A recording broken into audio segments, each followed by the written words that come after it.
ওষুধ ছাড়াই ঘরোয়া পদ্ধতিতে লো প্রেশারজনিত কারণে মাথা ঘোরা বা মাথা ঝিমঝিম করা থেকে মুক্তি পেতে হলে আমি যে পয়েন্টগুলো বলছি এইগুলো খুব মনোযোগ দিয়ে শুনবেন বা ভিডিওটা সেভ করে রাখবেন এবং পারলে চ্যানেলটা সাবস্ক্রাইব করবেন। ভিডিওটা আগে শুনুন।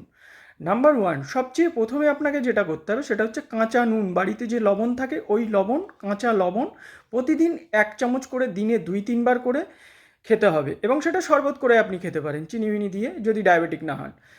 তো এরকম মোটামুটি 15 দিন আপনি করবেন, তাহলে দেখবেন আপনার সমস্যা অনেকটাই মুক্ত হয়ে গেছে। এছাড়া আপনি যেটা করতে পারেন, শরীরে ফ্লুইড এবং ইলেকট্রোলাইট ঠিক রাখতে হবে। অর্থাৎ এর জন্য আপনাকে কী করতে হবে, আপনাকে দিনে প্রচুর পরিমাণে জল খেতে হবে, ধরুন মিনিমাম 3 লিটার। এছাড়া আপনি খেতে পারেন ডাবের জল খেতে পারেন।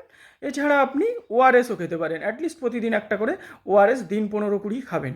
তাহলে দেখবেন আপনি অনেকটাই সুস্থ হয়েছেন, আপনার মাথা ঘোরাও কমে গেছে।